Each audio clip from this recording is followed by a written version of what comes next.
मालिक साहब, ये जो डॉक्टर आरिफ अलवी साहब की दोबारा एंट्री है, ये कितना इंपॉर्टेंट हो सकती है, खासतौर पे अगर तहरीक इंसाफ की ख्वाहिश है कि मुज़ाकरात करें? क्योंकि जब वो सदर थे तो एक बैलेंस्ड अप्रोच भी रखते थे, जाहिर सी बात है फेडरेशन हेड कर रहे थे, लेकिन पीटीआई को भी अपीज करना था, तो एक बैलेंस्ड उनकी अप्रोच थी। अब तो लेकिन उस वक्त भी वो जो मुज़ाकरात करवा रहे थे उसमें कामयाबी नहीं हुई, क्योंकि इमरान खान का एक नुक्ता नजर था। अब उनके पास वो सदर का ओहदा भी नहीं है, कहीं ना कहीं इमरान खान की जो जारियत वाली लाइन है वो भी उनको टो करना पड़ेगी। तो इस सूरत हाल में अब वो कैसे कामयाब होंगे? शहजाद, पहली बात है कि इमरान इज पीटीआई। इमरान खान के अलावा कुछ पीटीआई में सब इररेलेवेंट लोग हैं। इमरान को इस वक्त पार्टी नहीं चाहिए। इमरान को ये पता है कि जो उनकी पॉपुलैरिटी इस वक्त है और जो इन्वर्सली लिंक्ड है दूसरों की अनपॉपुलैरिटी से, जब बजट वगैरह आएगा तो और अनपॉपुलैरिटी बढ़ेगी, सब कुछ होगा। इमरान को ये पता है कि जिस दिन वो जेल से बाहर आते हैं, बाहर पाँव रखते हैं, पाकिस्तान उनके साथ है। पीपल्स पार्टी पीएमएलएन ये पॉलिटिकली इमरान को नहीं एलिमिनेट कर सकते ऑन देयर ओन। इनको भी यही चाहिए कि नई गवर्नमेंट को साल 1.5 साल चाहिए कि एक सेंस ऑफ डायरेक्शन आ जाए, कोई इन्वेस्टमेंट्स आ जाएं, तो शायद we have a story to tell. असल गेम ये है कि इमरान को कब तक अंदर रख सकते हैं। जब तक इमरान को अंदर रख सकते हैं, ना इस्टेब्लिशमेंट बात करेगी, ना ये दूसरे जो बातें कह रहे हैं पीएमएलएन वाले के हमारे से बात करें, ये भी नहीं चाहते बात करना, because they can not take his weight, political weight के नहीं ले सकते। इसलिए अभी बातें होंगी, सब कुछ होगा। जब कोई लीगल फ्रंट पे रिलीफ बड़ी आएगी जिसमें ये आपको लगेगा कि इमरान बाहर निकल सकते हैं, उस दिन पार्लेस की बात कीजिएगा, उस दिन हम इसको एनालाइज करेंगे। इस वक्त कोई इस्टेब्लिशमेंट को जरूरत नहीं है, बिकॉज इस्टेब्लिशमेंट अगर इस वक्त बात करना चाहेगी from a position of power बात करना चाहेगी, इमरान नहीं करेंगे क्योंकि उनको मिलता कुछ नहीं है ना। इफ ही इज इनसाइड तो उसके अलावा क्या उनको चाहिए, मुझे आप बता दें। पॉपुलैरिटी चाहिए, पॉपुलैरिटी है। क्या उनको केपी की गवर्नमेंट चाहिए, वो उनके पास है। उनको और दे क्या सकता है कोई इस वक्त? नहीं, मतलब एक इंपॉर्टेंट बात ये कि हाँ, उनकी आजादी, उनकी अहलिया की आजादी, लोगों की आजादी, आपके ख्याल में अगर वो आजाद होते हैं, मैं शहजाद, अगर वो आजाद होते हैं तो सारी पॉलिटिकल इक्वेशन जो तक बनी हुई है ये सारी खतरे में पड़ जाती है। तो क्या इस बेसिस पे उनको आजाद क्यों करेगा? नेगोशिएटेड कोर्ट से हो जाए तो हो जाए, नेगोशिएटेड आजादी का किसको फायदा तो इसमें डॉक्टर आरिफ अलवी साहब को ये टास्क देना, उससे भी आपको लगता है कि कोई फर्क नहीं पड़ेगा इस पूरे मामले में? I don't think so. मुझे आप बता देना, मेरा सवाल आप मुझे जवाब दे दें। अगर आज इमरान बाहर आते हैं, क्या एस्टेब्लिशमेंट को फायदा है? नहीं। क्या पीएमएलएन को फायदा है? नहीं। क्या पीपल्स पार्टी को फायदा है? नहीं। तो जब यही तीनों दूसरी side of power and political equation है, तो फिर वो ऑफर क्या करेंगे, क्यों लाएंगे बाहर?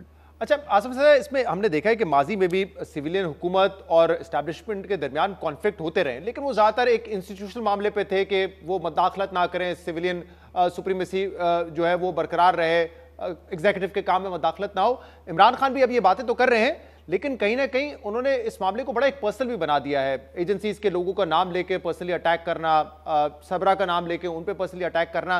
तो आपके ख्याल में इस वजह से ये कॉन्फ्लिक्ट जो है ये ज्यादा बड़े डेडलॉक की तरफ चला गया है? क्योंकि जब मामला पर्सनल हो जाता है तो बड़ा मुश्किल हो जाता है, फिर शख्सियात इन्वॉल्व हो जाती हैं इसमें। आपको लगता है कि इस वजह से भी ये मामला ज्यादा इस वक्त एक संगीन डेडलॉक की शक्ल इख्तियार कर गया?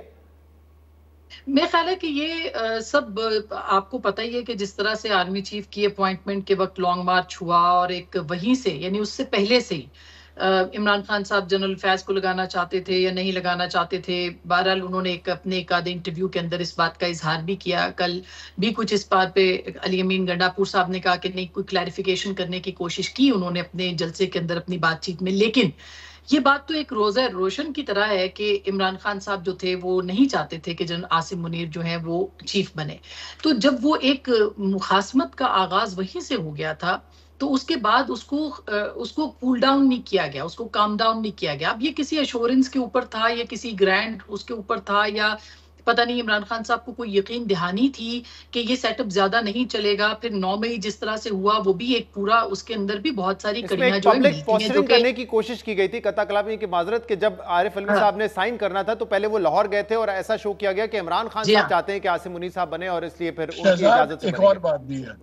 लेकिन उसमें बिल्कुल की बात है, देखिए जी, उसमें उन्होंने पूरा एक तासुर देने की कोशिश की कि वो एक शख्सियत के खिलाफ है। और सबसे अहम बात ये है कि उन्होंने उस शख्सियत को उस इदारे से अलग करने की कोशिश की है। देखिए, ये एक सोची समझी स्कीम के तहत एक सोचा समझा मंसूबा है कि आप एक अस्करी क़यादत को अलग कर दें और कहें मैं इस्टेब्लिशमेंट से बात करना चाहता हूं, मगर उनके खिलाफ बयानबाजी और उन पे इल्जाम और उनके ऊपर जो है वो बहतान लगाते रहे। तो ये एक इंटेंशनल कोशिश है, जिसके बाद जो है वो इदारा यहां तक आके खड़ा हो गया है कि अगर आप उसकी बैकबोन है। देखिए, इमरान खान साहब का ये पुराना स्टाइल है, वो अगर अदलिया पे बात करते हैं तो वो सिर्फ चीफ जस्टिस को टारगेट करते हैं, अगर वो आर्मी पे बात करते हैं तो सिर्फ आर्मी चीफ को टारगेट करते हैं। वो जो भी नर्व्स होती हैं किसी इदारे की, वो उसके ऊपर जो है वो उसको टारगेट करने की कोशिश करते हैं। तो मेरा ख्याल है कि ये इंटेंशनल कोशिश उन्होंने की, जिसकी बुनियाद के ऊपर अब हालात यहां तक पहुंच गए हैं कि उनके साथ बातचीत, जाहिर है एक शख्सियत के होते हुए तो ऐसा नहीं लगता सरेदस के ये मुमकिन होगी। और एक और बात जो कि बात की जा रही थी कि इमरान खान साहब जो हैं वो पॉपुलर हैं और वो उनके साथ बात कर, देखिए पॉपुलैरिटी जो है, अगर तो वो पॉपुलैरिटी पॉलिटिकल उसके अंदर ट्रांसलेट हो रही है, जो कि इलेक्शन के दिन के ऊपर हुई, लेकिन उसके बाद उनकी पॉलिटिकल पॉपुलैरिटी कहाँ है? अभी से आपको उनकी जमात के अंदर बहुत से धड़े नजर आ रहे हैं, और 2 दिन की जो पिछली डेवलपमेंट्स हैं, इसके बाद अब जो सूरत हाल है वो कहाँ होगी? हो सकता है कि अगले चंद दिनों के अंदर या कुछ अरसे के अंदर खुद जमात के अंदर ये तासुर मजबूत होना शुरू हो जाए कि अब ये बात जो है यहाँ से आगे नहीं बढ़ सकती, इस नजरिए के साथ जो इस वक्त प्रिवेल कर रहा है जमात के अंदर। राइट, मालिक साहब कुछ ऐड करना चाहते हैं क्विकली प्लीज? मैं क्विकली ये कह रहा हूँ कि जमात में किसी का कोई वजन नहीं है, उनकी वेट, उनका वोटर बेस उनके साथ है, वर्कर उनके साथ है। आज जो लीडर उनकी बात नहीं मानेगा वो फारिग हो जाएगा और उसकी कोई बेसिस नहीं होगी। लेकिन गन सारा क्या पड़ा है शहजाद, इस पर सुप्रीम कोर्ट का बहुत बड़ा हाथ है। देखिए, May 9 का इशू बना हुआ है ना, फौज चाहती है कि मिलिट्री कोर्ट्स में ट्रायल हो, पीटीआई चाहती है कि सिविल कोर्ट्स में ट्रायल हो। ये जो फैसला लटकाया हुआ है सुप्रीम कोर्ट ने, भाई आप फैसला कर दें ताकि ट्रायल्स तो शुरू हो, अगर ताकि जिन्होंने जो आज़ाद हो, जिन्होंने कन्विक्ट हो, फिर अपील्स हैं हाई कोर्ट्स में, सुप्रीम कोर्ट में।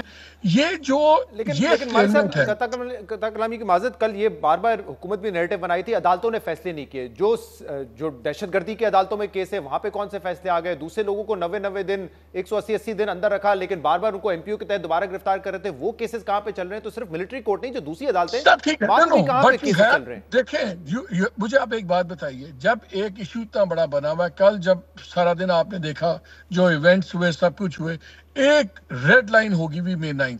अब इसके ऊपर ट्रायल साल हो गया है, किसकी वजह से रुके हुए? सुप्रीम कोर्ट ये फैसला दे देती है कि जी आप ट्रायल कर लें, फैसला ना सुनाए। भाई आप फैसला कर दें ना, मिलिट्री कोर्ट में चलना चले, ताकि अगर किसी को सजा होनी है तो अपील कर लेगा। एक यू हैव टू मूव, ये एक स्टम्बलिंग ब्लॉक है। क्या चीफ जस्टिस को ये नजर नहीं आ रहा? क्या जजेस को ये नजर नहीं आ रहा? नीडलेस, ये सुप्रीम कोर्ट को अब इस फैसला कर लेना चाहिए। इस पे बहुत बहुत शुक्रिया मोहम्मद मालिक साहब और आसमा शिराजी साहब हमारे साथ प्रोग्राम में एक ब्रेक शामिल करेंगे।